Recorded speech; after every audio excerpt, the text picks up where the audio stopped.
বিসমিল্লাহির রহমানির রহিম।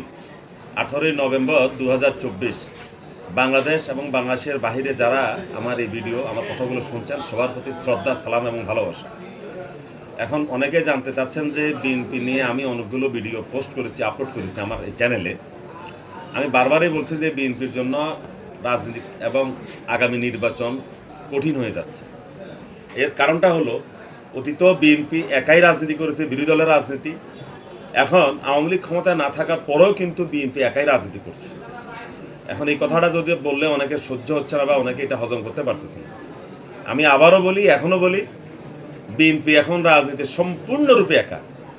আশপাশে যে সকল লোকদেরকে দেখছেন বা যে সকল রাজনৈতিক দলগুলোকে আমরা দেখছি আওয়ামী লীগ ছাড়া, এরা বিএনপির সাথে উঠে বসে খায়, বিভিন্ন সেমিনারে যায়, হাই হ্যালো করে। বাস্তবে কিন্তু তারা কেউ বিএনপির সাথে নাই।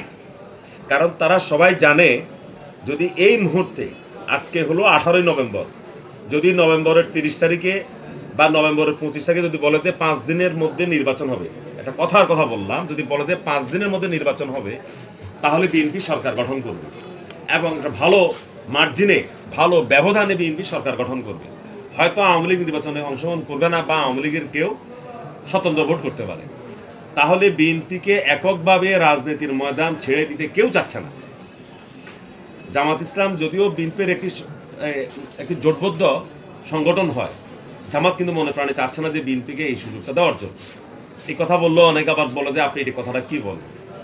আমি শুধু আইনজীবী নয়, আমি তো রাষ্ট্রবিজ্ঞানের ছাত্র। আমাকে অনেক বই পুস্তক আমি নিজে শখের বসেও পড়ি, ছাত্র জীবনেও আমাকে পড়তে হয়েছে। রাজনৈতিক এবং কারণে জামাত বিএনপি কোনো ছাড় দেবে না এই মুহূর্তে। কারণ জামাত ইসলাম চোখে দেখছে যে একটা স্বপ্ন, সেই স্বপ্নটা হলো যে তারা বাংলাদেশে জামাতের নেতৃত্বে একটা ইসলামী সরকার গঠন করবে, যে এই জোটের প্রধান থাকবে জামাত ইসলামী এবং তাদের আশপাশে থাকবে অন্যান্য ইসলামী দলগুলো। কারণ অন্যান্য ইসলামী দলগুলোতে ওই মাপের নেতা নাই, এই কথা আমাদেরকে স্বীকার করতেই হবে। আরবি জানা বলি আর ইংরেজি জানা বলি, ফার্সি জানা বলি, ল্যাটিন জানা বলি, তুলনামূলক বিচারে সব কোয়ালিফাইড লোক হলো জামাত ইসলামী সবচেয়ে বেশি। অন্যান্য দলগুলোতে আছে, তবে কম। এই জন্য জামাতের নেতৃত্বে একটা বিপ্লব হবে বা একটা গণতান্ত্রিক বিপ্লব হবে বা ভোটের মাধ্যমে একটা বিপ্লব হবে, এটা জামাত ধরে রেখেছে। ধরে রেখে জামাত সেইভাবে এগিয়ে যাচ্ছে।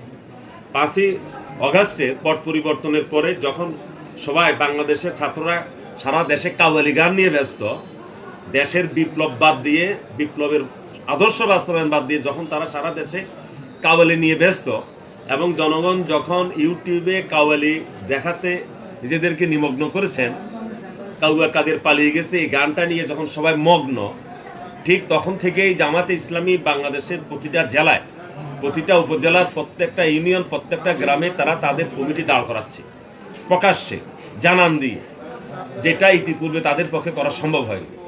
তাহলে জামাতের কিন্তু এখনো যে দল গোছানো যে কথাটা আমরা বলছি, সেই দল গোছানোটা জামাতের এখনো শেষ হয়নি। তাদের যে বিভিন্ন ওয়ার্ড, ইউনিয়ন, উপজেলা কমিটি করা, এটা এখনো তাদের শেষ হয়নি। এছাড়াও জামাতের ইসলামী ছাত্র শিবির সহ আরও যে সংগঠনগুলো আছে, জামাতের যে অর্গান বা কৃষকদের সংগঠন, শ্রমিকদের সংগঠন, সেই সংগঠনগুলো এখনো গোছানো শেষ হয়নি। সুতরাং জামাত চাইবে না যে এই যত দ্রুত একটা নির্বাচনের ব্যবস্থা ডক্টর ইউনূস সাহেব করবে। এই কথা যদি বিএনপির লোকজন না বুঝতে পারে, তাহলে বুঝতে হবে যে বিএনপির লোকজন রাজনীতি এখনো কাঁচা। এটা আমি পরিষ্কারই বলি। জামাত তখনই নির্বাচন চাইবে যখন দেখবে যে বাংলাদেশের প্রত্যেকটা গ্রামে বা প্রত্যেকটা ইউনিয়নের প্রত্যেকটা ওয়ার্ডে জামাতের শক্তিশালী হোক আর দুর্বল হোক, তাদের একটা রাজনৈতিক কাঠামো বা সংগঠন তারা দাঁড় করাতে পেরেছে। এরপরে জামাত নির্বাচনে তারা যাবে, এর আগে জামাত নির্বাচনে যাবে না। এবং তাদের পক্ষ থেকে এই ধরনের নির্বাচনে যাওয়ার জন্য কোনো তারা চাপও দিবে না ডক্টর ইউনূসকে। এমনি মুখে সেমিনারে বিএনপির সাথে সুরে সুর মিলিয়ে কথা বলবে। আর অন্যান্য যে ইসলামী দলগুলো আছে, তারা তো ক্ষমতা যেতে পারবে না, বরং তারা মনে করে যে তারা বাইতুল মোকাররমে প্রতি শুক্রবার একটা ব্যানার নিয়ে নামবে আর জুমার পরে একটা মিছিল করবে, হুঙ্কার দেবে ইহুদি খ্রিস্টানের বিরুদ্ধে, সুদের বিরুদ্ধে, জানা ব্যভিচারের বিরুদ্ধে, ট্রান্সজেন্ডারের বিরুদ্ধে, এই বলে টোলে মোটামুটি তারা একটা তাদের নিজেদেরকে ধরে রাখবে। আর এখন শীতকাল, ওয়াজের মৌসুম, যে লোকের লেখাপড়া নাই সেও কোরআন তাফসিরের নামে সেও ওয়াজ মাহফিলে যাবে, নিজেকে একটু জাহির করবে ইসলামী বক্তা হিসাবে। কতটুকু লেখাপড়া তার মধ্যে আছে সেটা সেই জানে, আর যারা আয়োজন করে তারাই জানে। এই তাহলে আর কে থাকলো? ধরেন বিএনপির সাথে যারা তাল মিলায় যে ওয়ার্কার্স পার্টির যে সাইফুদ্দিন সাহেব, আর আমরা ধরলাম গণ অধিকার পরিষদের নুরুল হক নুরু, আর আছে বোধহয় সম্ভবত গণ অধিকারের না যে মাহমুদুর রহমান মান্না সাহেব। এরা জানে যে এরা যদি একটা প্রতিযোগিতামূলক নির্বাচন, এদের কারো জামানত থাকবে না, এরা এটা বুঝে।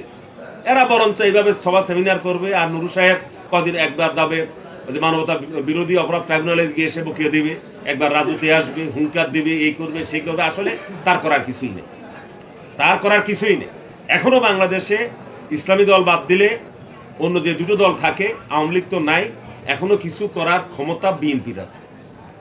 তাহলে এই দলগুলো তো যদি সত্যিকারভাবে যদি নির্বাচনমুখী হতো, তারা যদি সত্যিকারভাবে যদি তারা বাংলাদেশে একটা গ্রহণযোগ্য নির্বাচন চাইতো এবং দ্রুত নির্বাচন চাইতো, তাহলে তারা বিএনপির সাথে বসে সুর মিলিয়ে একই সাথে ডক্টর ইউনূস সরকারকে তারা চাপ দিত, অবশ্যই চাপ প্রয়োগ করতো যে আপনি অবিলম্বে নির্বাচন তারা ঘোষণা করেন।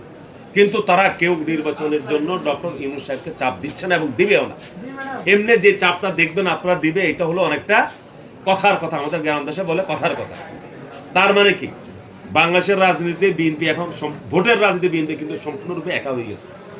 এটা আপনি আমাকে পছন্দ করেন বা না করেন, আমি ছোটোখাটো রাজনৈতিক বিশ্লেষক, হয়তো আমি একটা লক্ষ্মীপুর জেলাতে পড়ে আছি, আমি ঢাকা শহরে থাকি না। এই জেলা শহরে থেকে অনলাইনের দুনিয়াতে আমি যেটা বুঝলাম সেটা হলো যে বিএনপি ভোটের রাজনীতিতে বিএনপি এখন সম্পূর্ণ একা হয়ে গেছে। আওয়ামী লীগ যা হুঙ্কার টুঙ্কার দেয়, আওয়ামী লীগ হুঙ্কার কিন্তু কোনো কাজে লাগবে না। তারা আগামী 10 বছর তাদের ভোটের দরকার নেই, তাদের দলেরই নেই, তাদের দলের স্ট্রাকচারই নেই এখন। তারা হয়তো মনে করো যে ভোট হলে হয়েছে, না হলে না হয়েছে, 5 বছর পরে হোক আর 10 বছর পরে হোক, তারা তাদের নতুন জেনারেশন দিয়ে তারা তাদের দল সাজাবে। তাহলে মোটামুটি সবাই এক কথায় বললাম যে বিএনপির বিরুদ্ধে সবাই এক, নির্বাচনটা যেন সহসা না হয়। এই কথা বিএনপি যদি বুঝতে পারে তাহলে বিএনপির জন্য লাভ। বিএনপি ওইদিকে শুধুমাত্র সময় ক্ষেপণ করে নিজের দলকে যেন অসংগঠিত না করে। বিএনপির উচিত ভিতরে ভিতরে জামাতের মতো দলকে সংগঠিত করা। আগস্ট সংগঠন দিয়ে আন্দোলন দীর্ঘদিন হয় না, যেটা আমরা 28শে অক্টোবর ঢাকায় দেখেছি, যে পুলিশের টিয়ার সেলের সাথে সাথে সব পালাই গেছে। তাদের কারো সাহস হয়নি পুলিশের বুকের সামনে দাঁড়িয়ে একটা গুলি বুকে নেওয়ার জন্য।